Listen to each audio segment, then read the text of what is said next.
Bem-vindos ao podcast Mais Conversa Melhor Saúde, um projeto inovador da Unidade Local de Saúde de Matosinhos.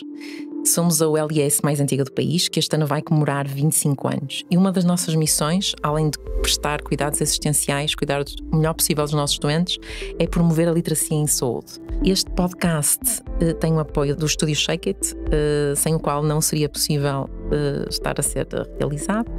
E o meu nome é Cristina Lopes, sou médica imunoalergologista da ULS Matosinhos e temos hoje connosco dois convidados especiais.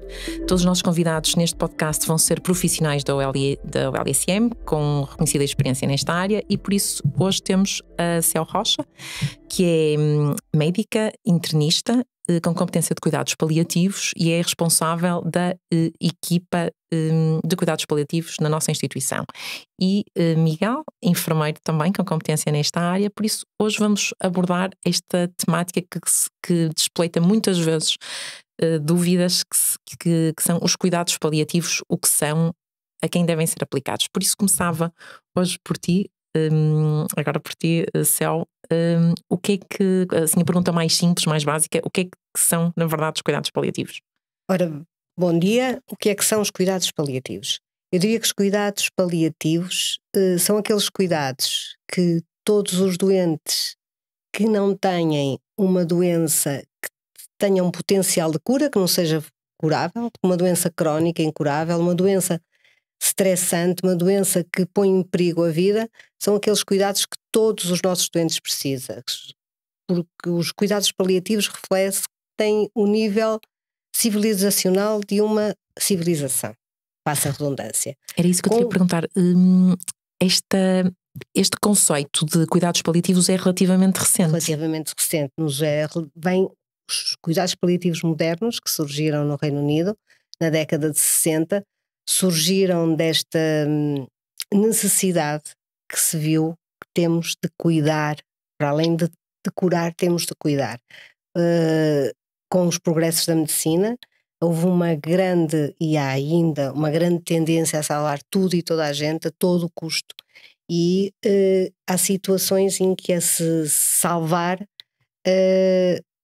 não é benéfico para o doente, mas pelo contrário, e portanto cria-se ali uma obstinação terapêutica. E também, ao inverso, quando não é possível curar, abandonar, entre aspas, a situação. Portanto, os cuidados paliativos enquadram-se neste tempo em que, quando nós não podemos curar, temos de cuidar da melhor forma possível. São cuidados que exigem conhecimentos técnicos profundos e que também necessitam de uma abordagem holística e de uma capacidade grande de empatia e de interação entre comunicação. Isso, e entre nós, e entre as equipas têm de estar todas afinadas, porque os cuidados paliativos não são só cuidados médicos, não são só cuidados de enfermagem. Os cuidados paliativos visam o doente como um todo, envolvido no seu meio ambiente, na sua família, na sociedade, naquilo que ele é, e é para isso, é para prestar qualidade de vida quando não é possível curar uma doença. Uma das dúvidas que surge muitas vezes é se os cuidados paliativos se aplicam apenas a pessoas que têm doenças oncológicas. De todo. De todo não. Porque esses cuidados paliativos são dar exemplos de outras doenças crónicas que sejam... Por exemplo, a insuficiência cardíaca. A insuficiência cardíaca é uma doença crónica, uma doença incurável, uma doença que nos estadios mais avançados. O último ano de vida, vários estudos mostram que as pessoas com insuficiência cardíaca morrem com muito pior controle sintomático e muito pior qualidade de vida que a maior parte dos doentes com cancro. Porquê? Porque o trajeto de um doente com cancro é mais ou menos previsível, mais ou menos nós conseguimos prever quando será o último ano de vida. A insuficiência cardíaca tem muitas flutuações e também, como tem muitas flutuações e muitas vezes se recupera quase o estado prévio, é mais difícil para as pessoas sinalizarem para cuidados paliativos, ou não só sinalizarem, porque nem todos os doentes têm sinalizados, mas sinalizarem na sua cabeça que têm de fazer também uma abordagem paliativa para melhorar a qualidade de vida dos doentes. Okay. Sim, não só. A verdade é que desde o nosso início de funcionamento que nós tivemos uma grande percentagem de apoio ao doente oncológico, que felizmente, fruto também do nosso esforço de sensibilização junto aos profissionais de todas as outras áreas, é uma tendência que tem vindo a inverter. Nós cada vez mais temos o apoio e a necessidade, e sentimos a necessidade e o desafio que é apoiarmos outras situações. Eu falo de uma das situações mais difíceis e que nos leva a nós, enquanto elementos da equipa, a muitos debates e se calhar às questões éticas de reflexão mais difíceis, são as situações demenciais. E também as situações muito difíceis e também com um trajeto complexo pela sua longevidade, que são, por exemplo, as situações neurológicas como a esclerose lateral amiotrófica, a esclerose múltipla, e depois também a insuficiência as outras doenças de insuficiência de todos os órgãos, não é? A pulmonar, para além da cardíaca, a renal, a hepática, etc. E nós temos estado a notar uma inversão e não termos aqueles 95% de doentes com cancro que tínhamos em apoio e termos uma inversão para uma percentagem bem mais satisfatória da nossa parte, porque sabemos que esses doentes existem. E acaba por ser mais abrangente então a atuação das equipas. Notamos que chegamos a mais doentes. Mas que lança outros desafios também às equipas de cuidados paliativos, o apoio à doença, a outro tipo de doenças, que não oncológica.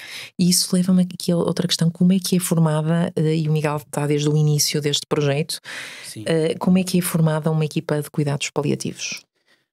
Em termos profissionais, como é que... Podemos falar um bocadinho da formação da nossa equipa, não é? Feito. É uma das equipas, não é a mais antiga, mas é uma das equipas mais antigas e tem um funcionamento próprio.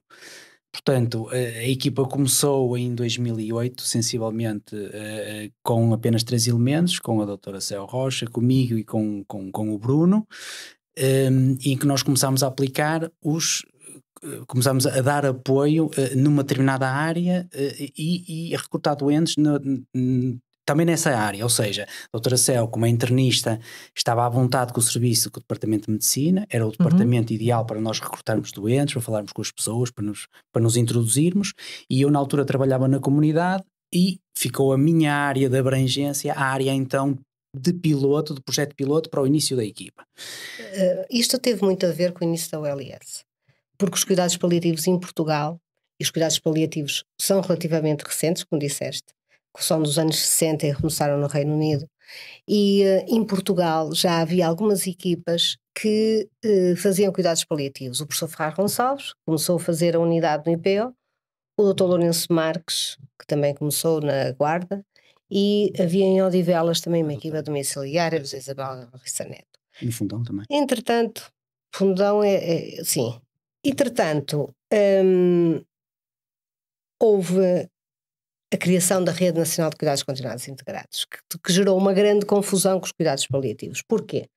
Porque a Rede Nacional de Cuidados Continuados Integrados, que foi uma diretiva da comunidade para nós conseguirmos dar mais apoio aos doentes crónicos e dependentes, essa diretiva entrou em 2005 e nós aqui em Portugal tínhamos que nos orientar da maneira que quiséssemos, mas tínhamos de arranjar uma resposta. Nós na OLS já estávamos a fazer isso. Fomos a primeira OLS do país, 1999. Havia uma integração, que queríamos era uma integração vertical de cuidados, hospitalares e saúde primária. O que é uma organização vertical de cuidados, são? É termos assim, em pirâmide, temos um único centro de gestão com o hospital e os acessos, e os agrupamentos de centro de saúde. Portanto, era haver uma integração de vertical de cuidados.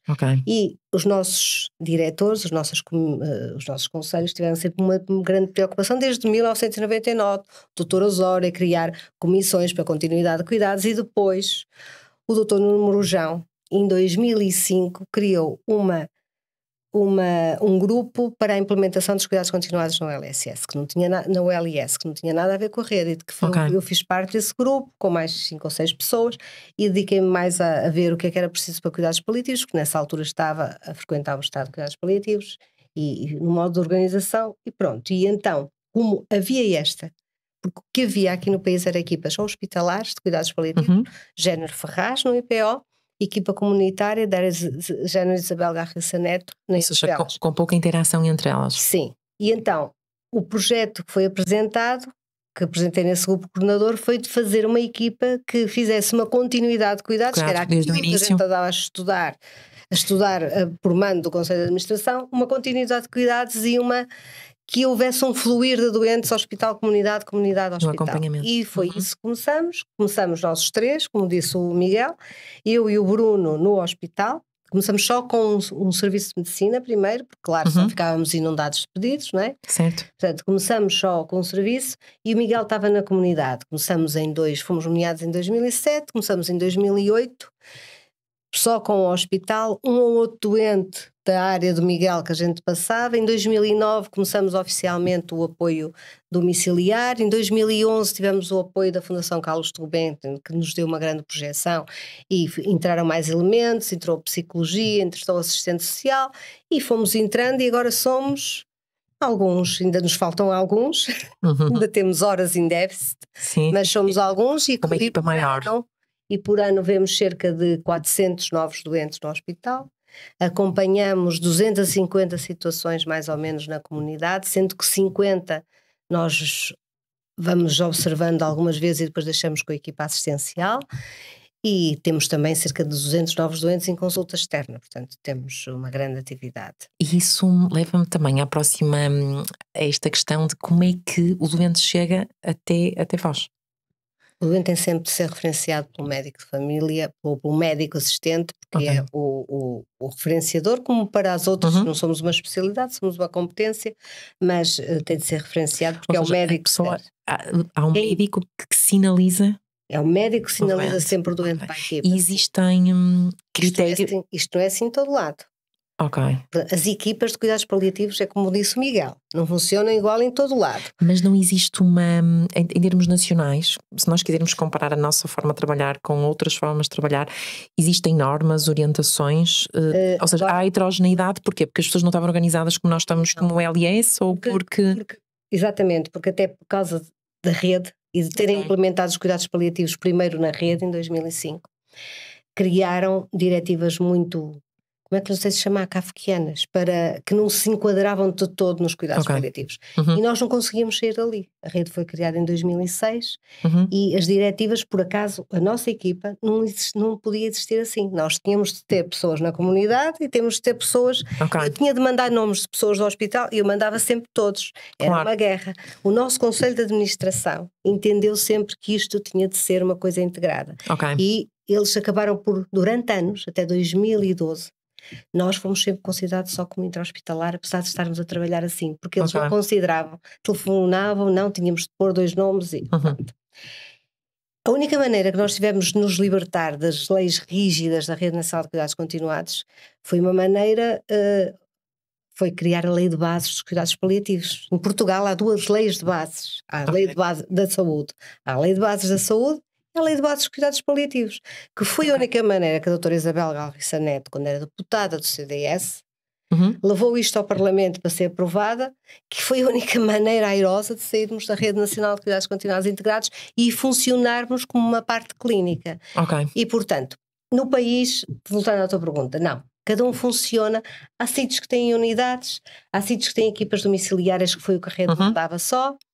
Agora, com a Direção Nacional Executiva do SNS, também há uma Comissão Nacional de Cuidados Paliativos, foi uma guerra para eles entenderem que a gente funcionava assim e que era que se devia funcionar assim. E agora, a Direção Nacional Executiva fez um apanhado de como funcionava toda a gente, pediu contributos de todas as equipas e tornou obrigatório, tanto as OLS, que agora todo o país está coberto por OLS, e a criação de serviços integrados de cuidados paliativos em todas as OLS. Portanto, toda a gente vai funcionar no nosso modelo. No fundo é um modelo que optimiza os recursos que tem todo sentido. E que não faz, porque o que tinha sido preconizado era partir de facto as equipas, que é equipas intra-hospitalares e equipas de suporte comunitário em cuidados paliativos, mas nós nunca funcionámos assim, nós sempre fomos a mesma equipa.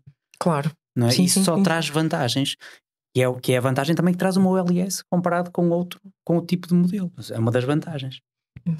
E por isso, quando um médico de família tem na sua consulta um utente que considera que precisará de cuidados paliativos, como é que sinaliza? Como sinaliza para ti, Cristina? Ok. Sinaliza. E depois há uma avaliação. Ou liga.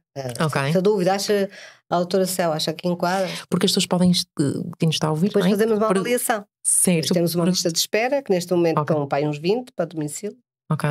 Há uma avaliação do contexto. Eu teria os doentes, ou eu, ok. Sim, médico da equipa, prioriza conforme os critérios de gravidade, e depois nós fazemos a primeira visita, sempre em conjunto, médico e enfermeiro. E depois de fazermos essa primeira visita e decidirmos que o doente tem critérios para ser acompanhado por uma equipa específica de cuidados paliativos, tem critérios de complexidade para isso. Depois podemos achar que podemos ir lá 2 ou 3 vezes e depois deixar outra vez com o médico assistente. Okay. Ou podemos achar que tem critérios para ser seguido por nós, tendo critérios para seguir por nós. A primeira avaliação é conjunta e depois passa a ser o enfermeiro gestor de caso. Pois, eu ia perguntar ao Miguel, depois desta avaliação, se há critérios clínicos, a questão que se coloca é, há outras condicionantes que, ou seja, há outras características que é preciso existirem, nomeadamente estrutura familiar ou não. Queria que comentasse um bocadinho do apoio domiciliário. Sim, do apoio domiciliário. Sim, porque no fundo os cuidados paliativos existem no hospital e no apoio domiciliário. Certo. E a Céu estava agora a dizer que o Miguel acaba por depois ser gestor de caso. Foi certo. A terminologia utilizada. O que isso significa e qual é o seu trabalho no terreno? Antes disso, queria só voltar um bocadinho atrás, que acho que é muito importante, também para alguma população fora do LIS, para se perceber a abertura que nós temos e às referenciações. Nós temos inclusivamente, e foi um trabalho também de anos, nós temos referenciações que nos são feitas de estruturas fora da nossa unidade local de saúde. Não estou a falar de equipas de cuidados paliativos que todos conhecemos os contactos uns dos outros. Okay. Estou a falar, por exemplo, de estruturas residenciais para idosos, dos lares, não é? Certo. Portanto, temos médicos que são profissionais dessas ERPs que nos referenciam os doentes para o nosso e-mail e não tem a possibilidade de fazer a referenciação como se fazem entre profissionais da ULS, mas nós não estamos fechados a isso. Nós vemos os doentes em todas as valências. ERP é estrutura residencial para idosos. Só para clarificar. Estão lares. Ok, exatamente. Agora dá-se esse nome lá. Ok. Como utente ou doente. Exato. Mas pronto, relativamente ao papel do enfermeiro que trabalha na área domiciliária da equipa de cuidados paliativos, nós trabalhamos realmente neste modelo de gestor de caso. No fundo, e para as pessoas perceberem, nós somos os olhos, os ouvidos, o olfato e o paladar da equipa toda no que concerne à vigilância e ao acompanhamento do doente. Ou seja, nós somos tipo a câmara do Google Maps que anda a mapear a rua para o resto da equipe.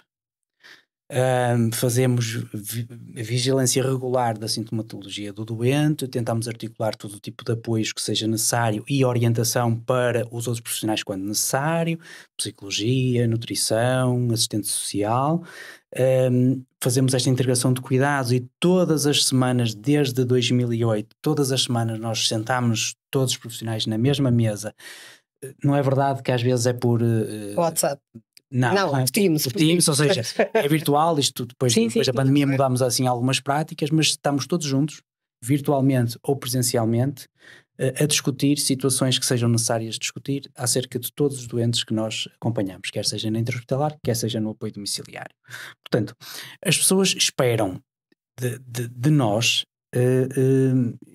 enfermeiros gestores, esperam informação, suporte emocional, que nós os ajudemos na questão assistencial. É isto que vem na literatura que as pessoas esperam, portanto, e é isto que nós tentamos responder, quer seja com um apoio mais direto, quer seja com o apoio e suporte de outras equipas. Também acho que é importante nós falarmos aqui. Porque todos os recursos devem ser usados, racionados, de forma racional, melhor dizendo, para que se possa aproveitar e maximizar tudo o que se possa oferecer a um doente e à família nesta situação. Havia também, segundo aquilo que eu percebi também da questão, seria, sim, mas isto pressupõe dificuldades, porque nós, no hospital, os doentes vêm até ao nosso palácio, na comunidade somos nós que vamos ao palácio deles, portanto, é diferente, nós somos convidados, não é? Okay. Eles são convidados no hospital, nós somos convidados em casa deles, portanto, isto traz-nos algumas diferenças, não é? Não falando na questão habitacional em si estrutural, nós temos uma questão habitacional, familiar, social, de relações, de problemas, de tensões, sobrecargas, tudo isso. Portanto, e nós vamos nos inserir neste mundo. Portanto, temos que nos inserir com com muito respeito, com muita competência e com muito profissionalismo.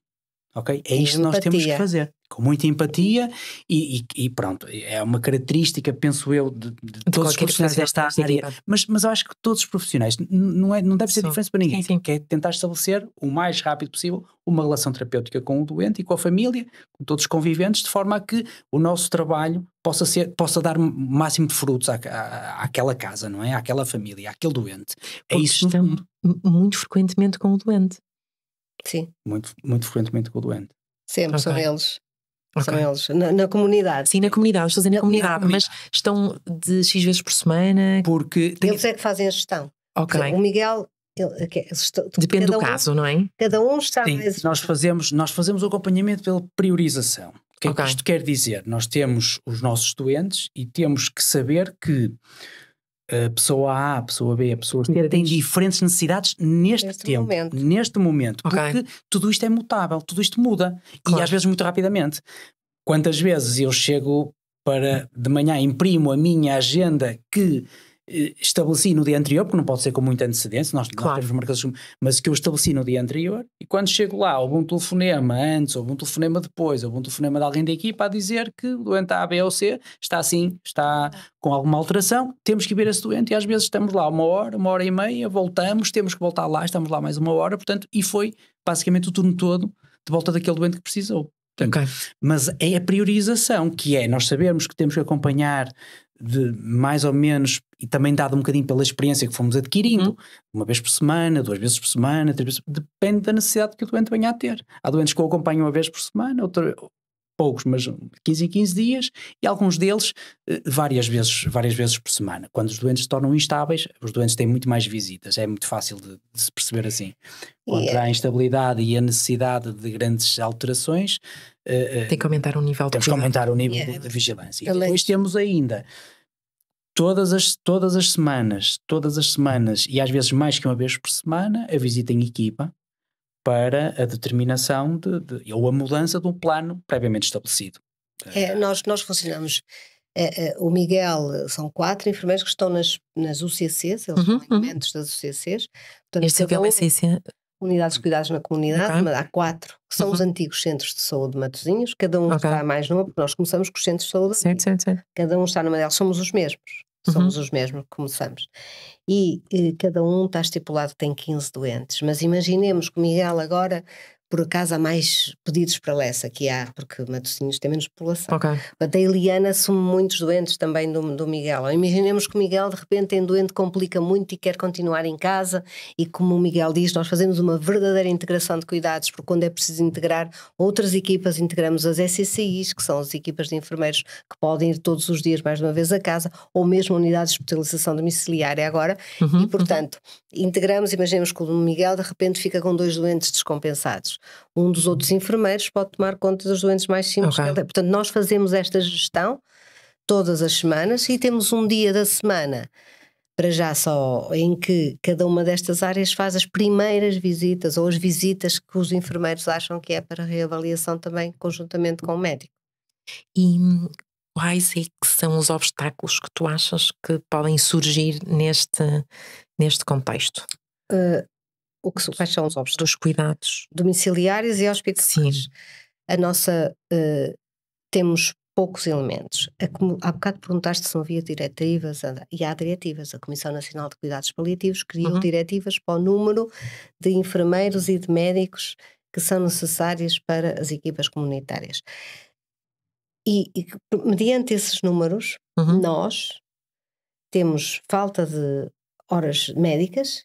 Certo. No hospital é certo que temos e vamos ter de resolver isso. Na comunidade eu não concordo, porque segundo os números da Comissão Nacional Executiva, e também já lhes fiz chegar isto, os nossos enfermeiros têm as horas certas e os médicos falta médico. Não é verdade, porque nós não precisamos, eu prefiro que esteja mais um enfermeiro na comunidade, porque nós não precisamos. A maior parte das equipas o que é que fazem? Sempre que vão ver um doente vai um médico e enfermeiro. Não faz sentido. Porque eles são enfermeiros altamente treinados, são elementos com competências específicas, não é? Com competências específicas. Se houver uma situação de crise, eles sabem nos alertar, comunicam connosco, já sabem o que é que hão de fazer, em qualquer altura nos telefonam, Portanto, não é necessário que vá sempre um médico acompanhar o enfermeiro em todas as visitas que ele faz. E é por causa disso que eu acho que os números estão desajustados para as equipas comunitárias. E seria preferível mais um enfermeiro e menos as horas médicas. E diz-me uma coisa, Céu, noutros países é assim noutros também? Países, os cuidados paliativos na Europa estão estruturados de diferentes maneiras. Alguns países, poucos, é uma especialidade já. Os países nórdicos é uma especialidade, o Reino Unido é uma especialidade. França, Alemanha é uma competência.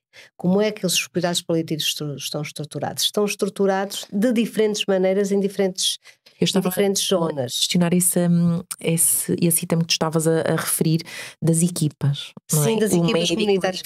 Só dar por exemplo. Os cuidados paliativos não têm um modelo de organização que encaixe em todos, por isso é que eu também acho que essa história de fazer o LIS em todo o país e serviços integrados em todo o país, não sei se vai encaixar em todos, não sei, vamos ver, porque cada um tem de definir a tipologia de cuidados que é melhor para aquela zona. Vou-te só dar um exemplo, portanto, há um curso que eu tive de organização de cuidados paliativos na Europa. Na Irlanda, em que há naquela população dispersa, com poucas pessoas, idosas, sem profissionais, sem médicos, sem muitos médicos, há uma equipa de cuidados paliativos que faz ações paliativas e que é só de enfermeiros, de enfermeiros. Portanto, para se articularem, articulam-se com o GP. E não está mal naquela zona. Ou seja, vai ser preciso ajustar o modelo à realidade de cada. Aquele modelo é assim que funciona. Nos vão ali com médicos e enfermeiros como se estivessem, por exemplo, na Bélgica. A Bélgica tem uma equipa de cuidados paliativos numa cidade periférica que funciona muito parecido ao nosso modelo. Uma equipa que dá apoio a cuidados complexos e que se articula sempre com o médico de cuidados de saúde primários para passar casos e para passar quando não for preciso, quanto as demências, que agora, como disse o Miguel, temos muitas demências. Eu acho que é pela sensibilização que nós fizemos, mas também porque as demências estão a aumentar exponencialmente. E é esperado que vamos ter mais apoio. E diz-me uma coisa, Céu, obstáculos do ponto de vista do doente, não é? Tu falaste agora desta questão dos obstáculos em termos organizacionais, mas do ponto de vista do doente. De aceitar cuidados paliativos. Sim, de aceitar das famílias, todas as pessoas que têm estrutura que possam acomodar, não só este tipo de...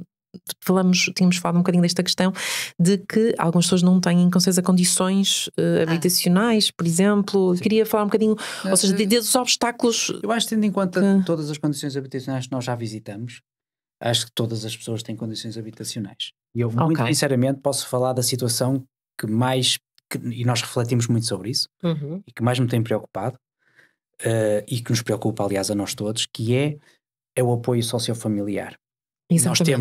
Nós temos uma mudança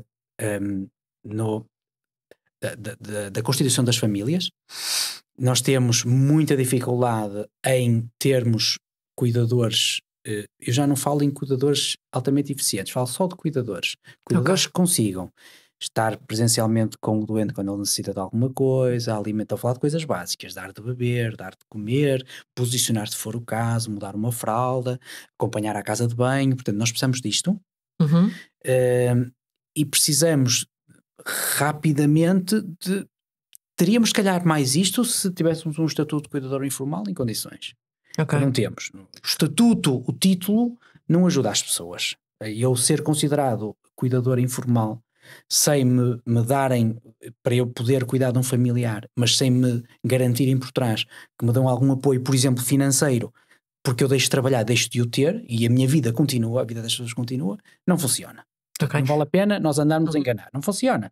E portanto, essa é a maior preocupação e eu acho que é uma situação que paulatinamente tem agravado, ou seja, nós temos tido cada vez mais, isto eu acho que vai ao encontro daquilo que a Cristina queria saber, que é, nós temos cada vez mais pessoas que até poderiam ficar em casa e falecer em casa, e isso não acontece porque conforme porque a exigência vai subindo ao mesmo tempo que o tempo vai passando, a exigência de cuidados, de presença, e é uma coisa que se não existir, deixa de haver condições, por exemplo, para o doente estar no domicílio. Essa é a minha questão, que condições é que aquela família tem que ter para ter uma pessoa com cuidados paliativos no domicílio? Tem que ter um cuidador? Eu tenho... Depende. Era isso. Eu só queria dizer isto que acho extremamente importante. Tenho uma profunda admiração por todas as famílias que conseguem ter uma pessoa numa situação difícil em casa. Todas elas. Mas claro que as situações são mais felizes, outras menos felizes. Achamos que umas situações correram muito bem, outras podiam ter corrido melhor, mas isso faz parte da vida.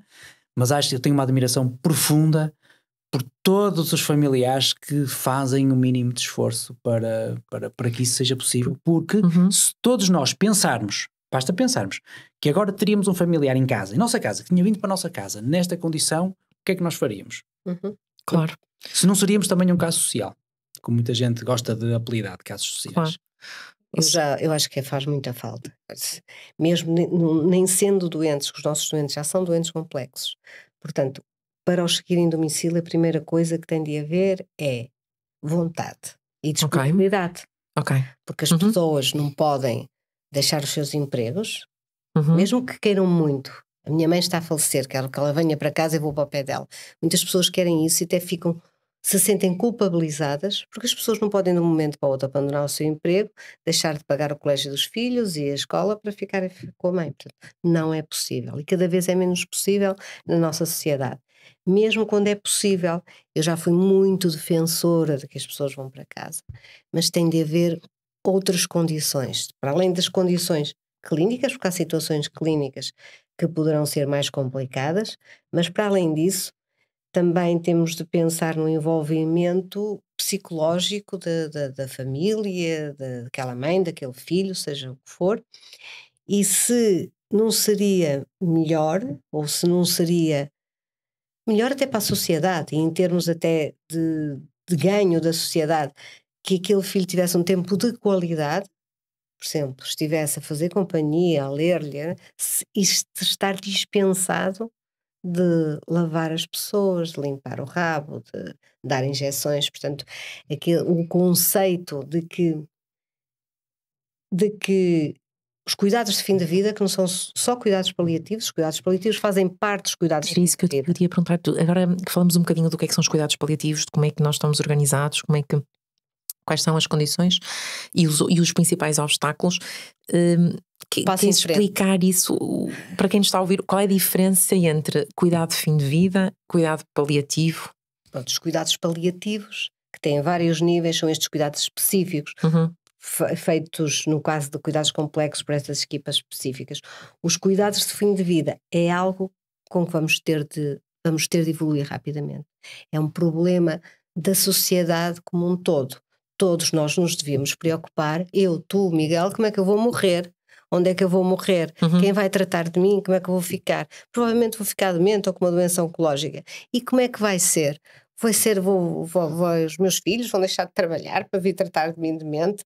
Como é que eles vão arranjar dinheiro para me pôr num sítio? Portanto, isto que nos vai acontecer a todos nós como sociedade, nos devíamos preocupar e criar um movimento para ajustar estes cuidados de fim de vida, que não são cuidados só de saúde, são também cuidados sociais e são cuidados da sociedade como um todo.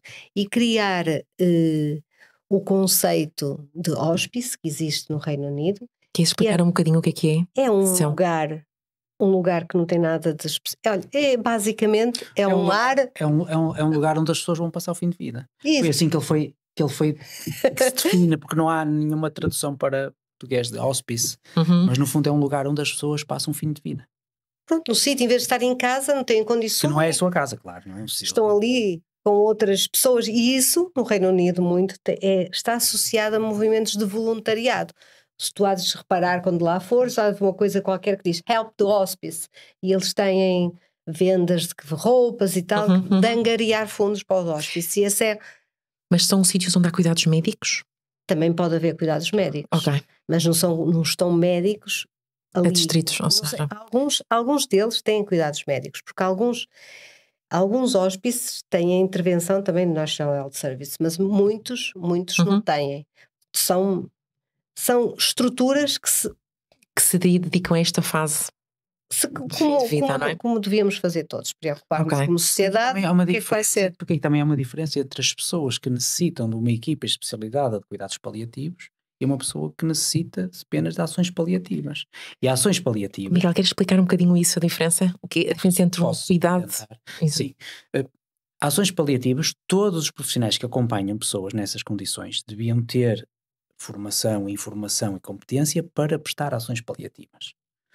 São ações simples, eticamente até simples, de fácil decisão, e que não é necessário recorrer a uma equipa especializada que tenha que debater, que tenha que discutir, que tenha que conversar, que tenha que fazer conferências familiares com as famílias e com os doentes para explicar as situações, porque elas são tão complexas que nós precisamos todos nos reunir para delinear um plano, explicar, perceber a vontade das pessoas, etc. Portanto, ações paliativas, se calhar muita gente iria precisar no fim de vida. Okay. Equipas de cuidados paliativos especializados não vai ser preciso para muita gente. Há pessoas que estão a falecer tranquilamente, confortavelmente, que vão deixar de comer e que vão falecer aí a uns dias. Mas isto se calhar não necessita de uma equipa especializada de cuidados paliativos, mas necessitava que, por exemplo, a equipa sociofamiliar fosse capaz de fazer o acompanhamento e explicar este passo. É deixar falecer naturalmente.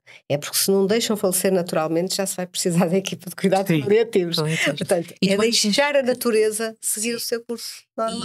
E tu achas que nós, como sociedade, estamos preparados para esta questão do falecer naturalmente? Queria ver a tua experiência, desculpa só. Porque quando se fala desta questão dos cuidados paliativos, as pessoas notam que cada vez mais estão predispostas a aceitar este fim de vida em casa ou em casa ou no hospital. Ou no hospital. Ok. Sim. Onde aquela situação, aquele doente e aquela família se melhora. Assim, porque às vezes as pessoas estão em casa. Pois, era isso que eu ia perguntar. Há pessoas que podem ter o receio, vai-me ser imposto, não é?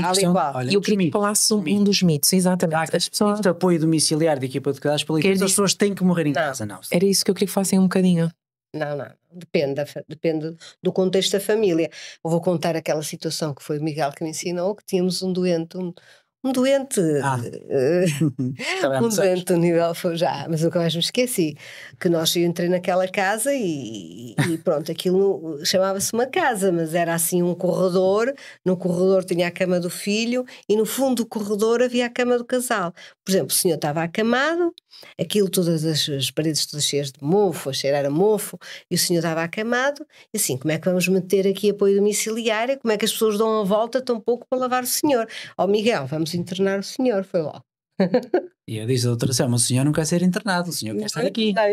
Ai, mas aquela não é possível. Coitadinha, vinha ter comigo depois, eu já pintei as paredes, deixa-o ir para casa.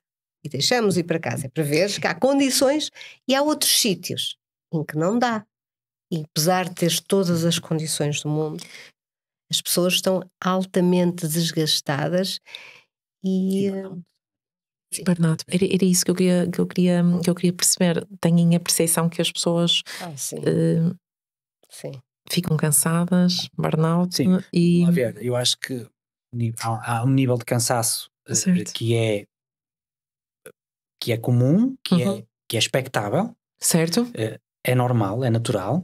Portanto, porque as pessoas têm, às noites não vão ser todas boas, a pessoa vai estar, tem a sua vida toda, tem os filhos para cuidar e tem também familiar para cuidar, portanto vai haver uma sobrecarga. A sobrecarga depois traz isso. Mas se tiverem ajuda, a maior parte das pessoas está receptiva para essa deixar falecer naturalmente ou não? Se voltamos ao falecer naturalmente. Sim. Nós explicando, algumas não. Ok. Outras pessoas explicando o que é morte, como é que ocorre o processo de morte e fazendo analogias com as pessoas entendem. Lembro-me há pouco tempo, mas às vezes quem está pior preparado ainda são os profissionais de saúde. Lembro-me há pouco tempo tivemos uma senhora com uma demência avançada que veio parar ao hospital em Lima, é preciso, pediram a nossa intervenção, sonda, não sonda, e nós achamos que não, que a senhora ia falecer normalmente e voltou para o lar onde estava. E eu deixei a senhora em consultoria, nem foi com o nosso acompanhamento, porque a senhora estava controlada, tudo bem. Falei com o marido igualmente idoso, que achou que sim, que era a altura de deixar confortável, de limpar a boca E depois fui ao lar, passado 2 ou 3 meses, por causa de uma situação qualquer de outra doente, àquele lar, e vi lá a senhora com uma sonda e amarrada para não tirar a sonda. Portanto, e isso também, os profissionais das ERPIs, dos lares, têm de ter formação. E já agora aproveito para dizer que vamos dar formação online, que nós damos sempre cursos básicos desde 2010, e vamos dar agora o primeiro curso básico online grátis para os profissionais, todos os profissionais do Conselho de Matosinhos. Isso é uma mensagem tranquilizadora para quem nos ouve, não é? Que estas questões do fim de vida, que os profissionais estão preparados para lidar com ela e para não insistir naquele tal encarniçamento terapêutico, não é? Sim, que é o termo que se utiliza para tentar prolongar a vida mesmo, apesar com sofrimento, não é? Por isso eu acho que isso é uma mensagem positiva, que é possível organizar cuidados. Por um lado, eu com certeza nós íamos terminar aqui o nosso podcast com, não sei, acho que podiam fazer uns comentários finais, não é? Umas mensagens que surgiram desta conversa e que realmente acho que foram muito, muito interessantes. Por um lado, que os cuidados paliativos se conseguem organizar, se consegue dar bom apoio, que as equipas funcionam, que a nossa OLS é um bom exemplo disso, que há mais coisas a fazer, que há obstáculos, que há mitos que têm que ser desfeitos, quer na população, quer para a população em geral, quer para os próprios profissionais de saúde. E por isso gostava que comentassem assim uma última mensagem, a Céu e o Miguel, sobre este tema, que é um tema muito difícil, mas que eu acho que nós abordamos, quer da perspectiva. Pode começar, Miguel. Olha, eu vou manifestar o desejo que gostaria que acontecesse, que era que, independentemente de nós vivermos em Matosinhos, vivermos em Évora, vivermos em Bragança, ou em Faro, ou em Vila Real Santo António, que toda a gente pudesse ter a possibilidade de ter apoio de cuidados paliativos se necessitar. Portanto, gostava que a questão da acessibilidade a cuidados paliativos fosse um bocadinho mais igual, porque apesar de nós sermos um país pequeno, somos um país com muitas diferenças e as equipas não têm que funcionar todas da mesma maneira, nem todas com os mesmos rácios. E eu desejava que o país pudesse organizar-se de forma a que eu, se viver no Porto ou se viver num tecido qualquer, pudesse ter apoio de uma equipa de cuidados paliativos se e quando vier a precisar, porque o mais certo é precisar. Portanto, deixo no fundo estas últimas notas em desejo. Eu queria realçar a importância dos cuidados paliativos. São muito importantes. As ações paliativas, os cuidados paliativos complexos e, sobretudo, a formação dos nossos profissionais de saúde para saberem quando identificar situações para nos referenciarem e também para saberem que estão sempre à vontade para nos pedir uma opinião, que nós vamos avaliar e ficamos ou não com essa situação.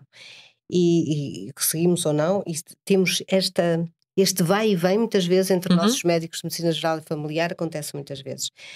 E para os doentes, para os utentes é muito importante o apoio. É uma fase terrível da vida das pessoas, é uma fase má. Nós não vamos conseguir que seja uma fase boa, vamos conseguir que esta fase seja que crie o menor stress e que tenha o menor impacto nas pessoas, podendo-as ajudar. E é engraçado que muitas vezes conseguimos até que haja momentos de aproximação e de convívio e que as pessoas recordem depois, mais tarde, alguns destes momentos que tiveram com as pessoas em fim de vida de uma forma agradável. Portanto, a nossa próprias pessoas que perspectivam, estavas a falar agora um bocadinho da questão de quem rodeia, não é? Mas para a própria pessoa que perspectiva o seu fim de vida, saber que poderá ser tranquilo. Sim, muitas das vezes é logo o que nos perguntam. Mas eu, quando percebem que está a entrar em fim de vida, vou sofrer. Não, é por isso que nós existimos. As pessoas não vão sofrer. Era isso que eu te dizer. Estão tranquilas, não vão sofrer. E ou seja, a garantia de que as equipas servem para...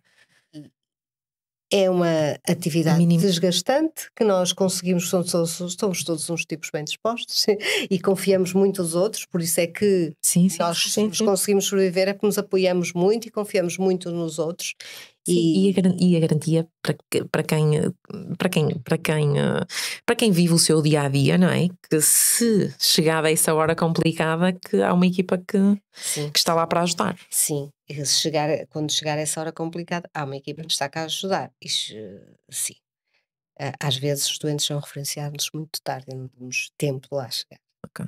Mas sim, a mensagem este podcast serve também para as pessoas que nos ouvem saberem que os cuidados paliativos não são um bicho de 7 cabeças, não é? E que mais vale a pena realmente desmistificar.